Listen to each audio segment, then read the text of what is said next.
You board a small plane. Nice. You're the only passenger on board. In a few hours, you'll be sunbathing on the beach, sipping something cold and refreshing. But before that happens, you'll face an epic test to see if you've got the kind of survival skills you need to survive in the wild. Count up your right answers and see what it all means at the end of the video. You fasten your seatbelt and fall asleep just before takeoff. Suddenly, turbulence. You wake up from a dream where you were an octopus in an earthquake.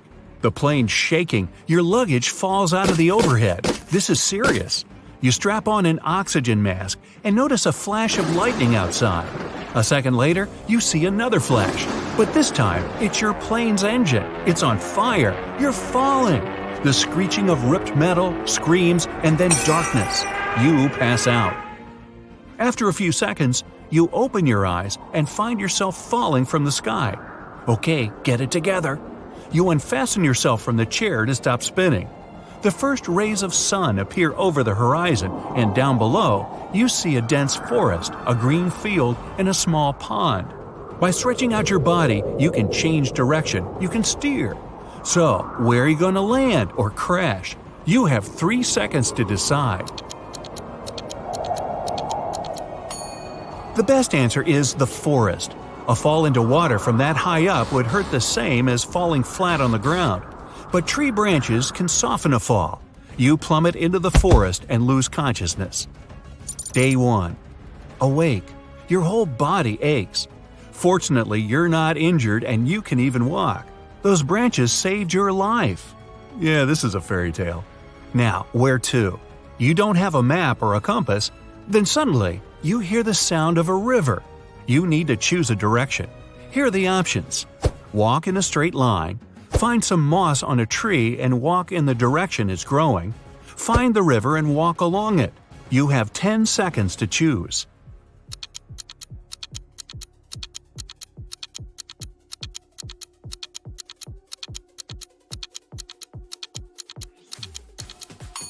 Don't go straight if you don't want to get lost and walk in circles. Navigating by moss? Yeah, I just made that up to mess with you. You should go along the river. It'll lead to a pond or a lake, and there might be people there, or a road, or some signs at least. Day 2. You make it to a lake, but there's no sign of civilization. Now what? Maybe head back up the river? Along the way, you pass out again. You wake up and it's cold, so you drink some river water and try to make a fire. You collect dry twigs, brushwood, birch bark, and moss. Oh, sweet! A gas lighter and a piece of paper in your pocket. What's the best way to start a fire? Put the branches in a pile and pour gasoline on them? Put pieces of paper in the branches and fire them up. Make the branches into a triangle, place birch bark under, and light it. You have 7 seconds, and it's getting really cold.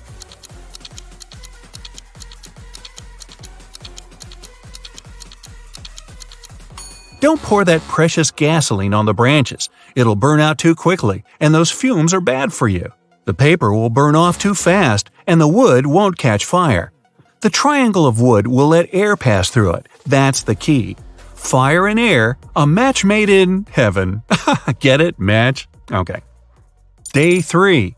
You finally get warm, drink some water, and continue along the river. Uh-oh, you haven't eaten anything for 3 days. Gotta get on it. You don't know how to fish, so you go into the forest to find some food. You have a few choices. Berries, they look delicious and seem pretty juicy. Ants, mushrooms. You have 7 seconds. Choose wisely.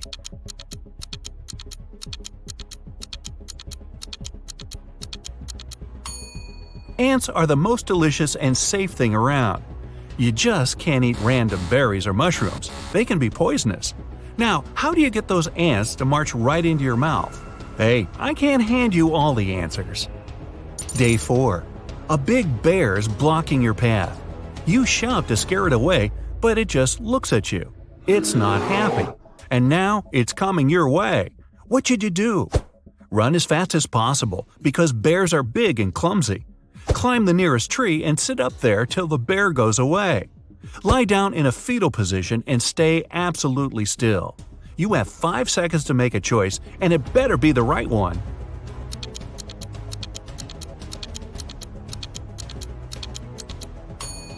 Bears are fast and can climb trees like they're oversized squirrels. The right decision is to pretend to be asleep. The bear will see that you're not a threat and probably will pass you by. Day 5. Heavy rain starts to fall. You need to hide under a tree, build shelter, and make another fire. Which of these 3 trees should you hide under? You have 7 seconds before you're soaked to the bone.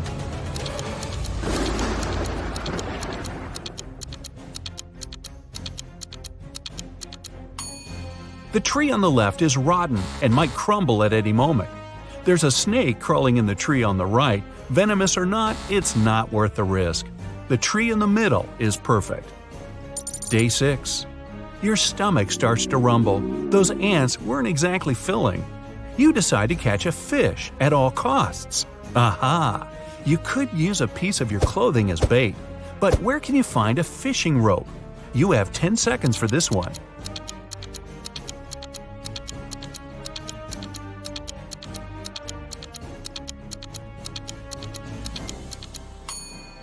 The answer is your shoelaces. They should be enough if you tie them together.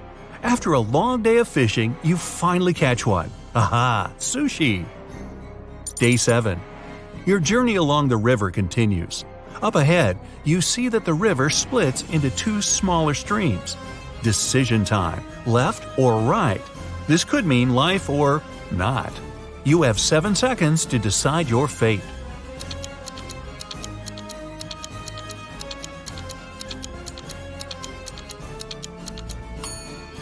Definitely the right stream. There are wolf tracks by the left stream.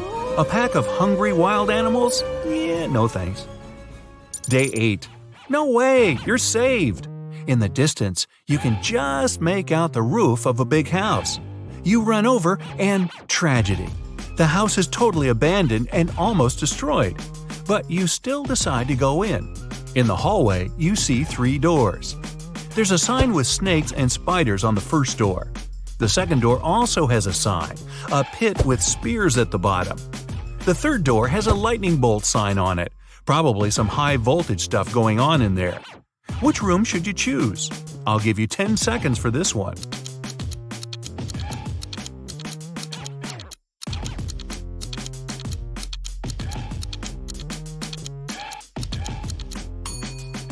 Go for the third door. The house is abandoned, so the power's probably been out for years. You decide to stay the night, rest, and move on in the morning, even though it's super creepy. Day 9. Time to hit the road again. In the house, you find a piece of broken mirror and grab it just in case.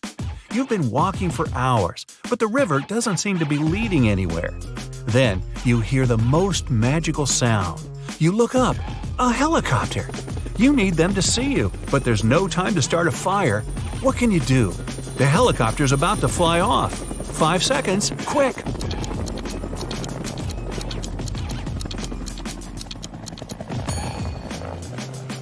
Grab that piece of mirror. You can reflect the sun off it and try and direct the light at the helicopter. Yeah, you've been spotted, but you can't be saved. No. Thunderclouds come out of nowhere and force the helicopter to fly away. Your best bet? Stay right where you are. That helicopter will come back for you tomorrow, hopefully. Day 10. You wake up in a good mood. The rescuers will be here soon. You take off your shoes to wash your feet in the river. Then, a not-so-magical sound. You hear a growl. 2 wolves are staring down their noses at you. You start running in a total panic. The wolves start to chase you. They're catching up. There are 3 paths up ahead. The first road is covered in hot coals. The second one is littered with rusty nails. The third has broken glass all over it. Which path are you going to choose? You have 2 seconds. The wolves are coming right up behind you. Your best bet is the hot coals. You're running, which means you won't have time to feel any pain. It might get a little hot, but your feet will be safe. The wolves don't dare run through the coals, but they stay nearby. Great, now the rescuers won't know where to find you. Wait a minute, How did these 3 paths appear in the forest anyway? People made them. You're on the right path. Civilization is near. Yeah, food, water, Wi-Fi. Day 11. The helicopter appears in the sky again. You whip out your mirror and go to town. The helicopter starts to fly down, but it can't land on your side of the river. The forest is too dense. The rescuers are waiting for you on the other side. Quick! 3 logs lie across the water. Which one's safe to run across? You have 10 seconds, so think carefully.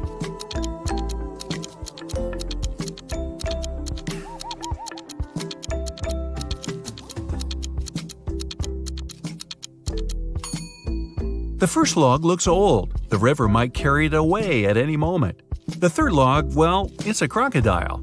You need to cross the river on the second log. You're saved!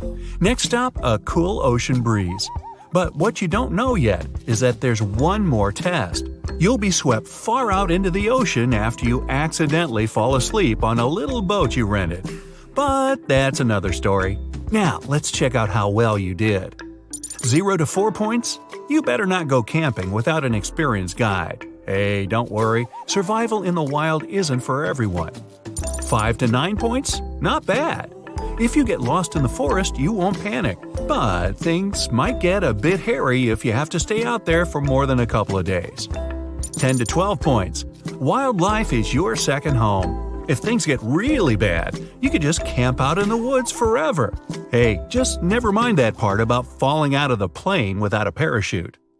You wake up in a room with no windows or doors. The ceiling is extremely high, and the only way out is a closed hatch at the very top. Suddenly, the room starts filling with water. You've checked everywhere. There's no way to turn it off. You know that help is on the way, but they won't be here for at least 5 minutes. You're pretty sure the entire room will be flooded in 2. You definitely can't hold your breath for that long. You look around and find 3 objects: a straw, some rope, and a bucket. Only one of them can actually save you in this situation. Which one should you choose, and how's it going to help?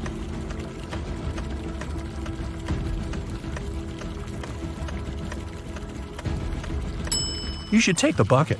Flip it over and put your head inside when the water gets to head height. You'll have your very own small air pocket to help you breathe until help arrives. Uh-oh, you're in a building that just caught on fire. You need to escape, but the fire just keeps spreading and spreading. You're feeling dizzy, and the smoke is making it hard to see. And the heat, it's insane. Suddenly, you see 3 paths that lead outside, but it's not going to be so simple. There's no fire near the first exit, but it's on the opposite side of the burning room. The second exit is right in front of you, but the upper part is completely covered in flames.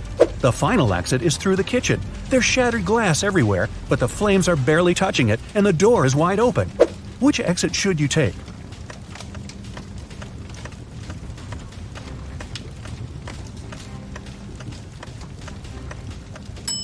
Even though the first exit isn't on fire, an indoor blaze is totally unpredictable. Flames can pop up out of nowhere. Going through a kitchen is never a good idea in a fire. There might be exposed gas lines in there. Your best bet is to go for the closest path and crawl your way to safety.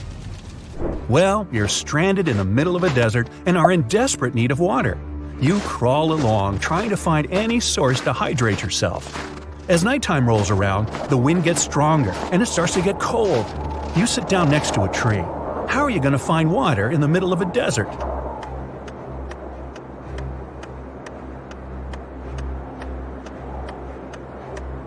Grab 2 of the largest tree branches you can find, and then rip your outer shirt and stretch it out over them, kind of like a sail. Shove the 2 branches into the sand to anchor them. The water in the atmosphere will get caught on the cloth and drip down for you to collect. Well, you're tied up on some railroad tracks and can't wriggle free. There's a train heading your way, and it doesn't look like it's stopping. Oh well, if you stretch your arms out, you can just reach a lighter, a small pocket razor, and a can of oil. Which can you use to escape?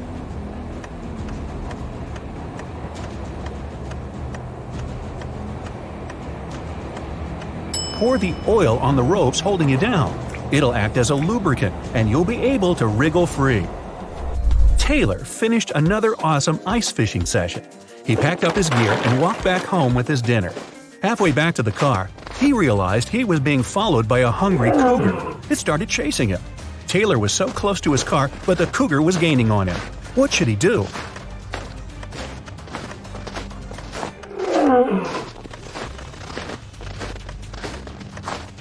He should fling the fish to the side to distract the cougar. Then he should ditch all his gear. It's just slowing him down. That way, he's got a chance of making it to the car before he turns into cougar chow. Well, you find yourself in a pitch-black room. The room is huge and there are many hallways and corridors leading to unknown places. You need to find your way out before the room starts heating up like an oven. You only have 2 minutes. You can feel some pipes on the wall but nothing else. How can you save yourself?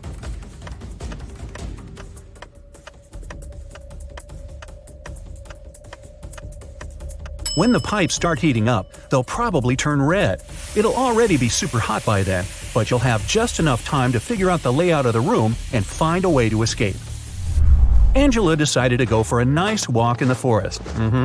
About an hour in, she tripped and spilled all her water. No problem. Right in front of her was a tiny lake, and close by a small stream and a cactus. Which one should you use to get herself a refreshing drink of water?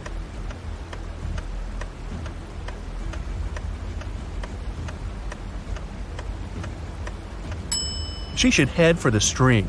That lake isn't moving. That means it probably has bacteria living in it. And a single cactus won't have enough water to quench your thirst. Even though the stream is pretty small, moving water is almost always the safest option. What are those things? Oh, paw prints!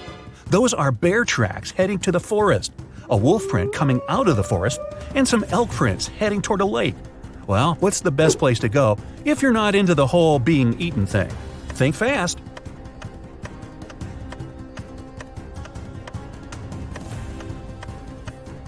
The bear going into the forest probably scared that large dog off.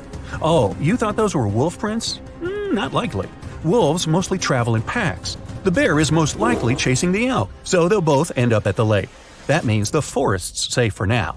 You're stuck in a well in a small village, and the water's already up to your knees. There's a rope leading to the mouth of the well, but it's definitely not strong enough to hold you. You look around and find a bucket, some clothing, and a lighter. How do you escape?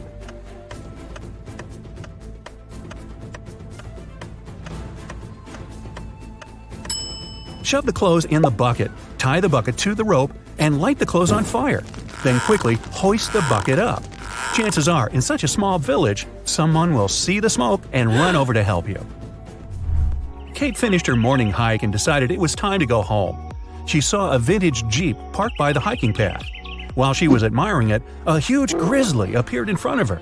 The bear didn't seem that interested in her, for now, but that could change any second.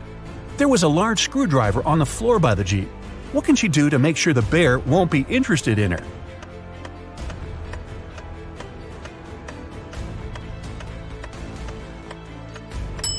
She can puncture the gas tank with the screwdriver and douse herself in gasoline. That way, the bear wouldn't be so interested in her scent. Eric was out camping and he needed some light to see in the dark. He reached into his tent, but his flashlight wasn't working for some reason, and his phone only had 10% battery. He looked around and saw a bottle of water, an empty sandwich bag, his hiking boots, and a pillow. What can he do to make more light?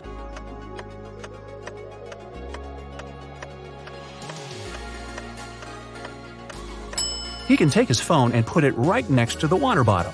The water inside the bottle will diffuse the light, making it much brighter.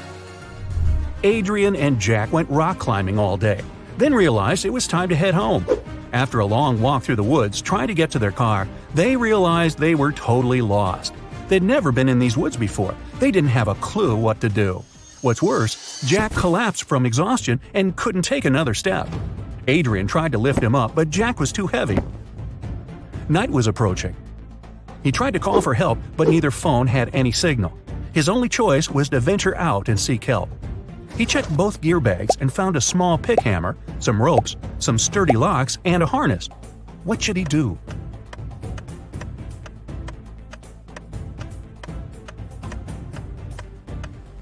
Adrian should put on the harness and tie all the ropes together to make one huge long one.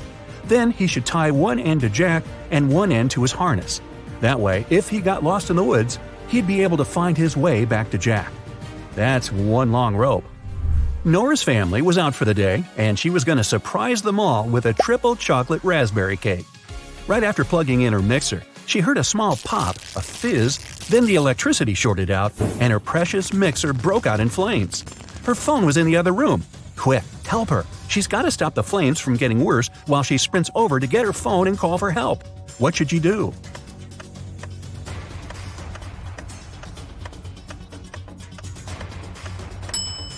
She could take some flour and dump it all over the mixer. It'll tame the fire and buy her enough time to call for help. Roy went out for a small walk in the forest right behind his house. He was having a great time, chucking stones at trees and thump. He launched the stone right into a beehive. A swarm of bees flew out and started chasing him. His house was pretty far away by this point, and there were tons of bushes and shrubs in his way. There was a huge open field in front of him with a deep lake in the middle. Where should he go to escape the angry bees?